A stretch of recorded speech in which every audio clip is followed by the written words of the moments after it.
the moment a child is born, he or she starts developing in numerous ways. Just as an infant gains muscle strength through motion, the visual system also develops through use from an early age. Normally, both eyes will develop at the same rate and will quickly learn to work together to give the child normal visual acuity and depth perception. But sometimes one eye will develop faster, or one eye may have a physical defect. As the child learns to rely more on the stronger eye, the other eye will grow weaker. As this happens, the brain starts to ignore the vision from the weaker eye, also referred to as the lazy eye, and the result is that the child's overall vision doesn't develop properly. This common condition is called amblyopia and affects 2 to 3% of children. In many cases, amblyopia is genetic. There are 3 main reasons why amblyopia occurs. They are misaligned or crossed eye, called strabismus, where double vision is caused by the brain seeing 2 different images. Refractive error, where one eye is farsighted, nearsighted, or astigmatic. Cloudiness in one eye, where a condition such as cataract is present and vision fails to develop properly due to the obstruction.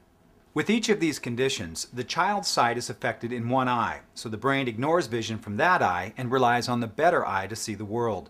The problem is that the child's overall vision is compromised. By the time a child is about 9 years old, their visual development is complete. If amblyopia is not treated at an early age, that child may grow up to have a lifetime of visual difficulties. So, how is amblyopia diagnosed in an infant, particularly if there are no obvious symptoms such as a misaligned eye? Most doctors test vision as part of a child's medical examination and may refer a child to an ophthalmologist if there is any sign of eye problems. If there is a family history of misaligned eyes, childhood cataracts, or serious eye disease, an ophthalmologist should examine the eyes during infancy. If a child is found to have amblyopia, there are treatment options available. In many cases, treatment involves patching the better eye to force the child to use the weaker eye. In some cases where a physical abnormality such as cataract is present, surgery may be required. After surgery, the ophthalmologist often recommends patching the better eye.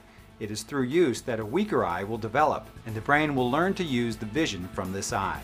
Catching this common condition early can help your child grow to see the world at its best.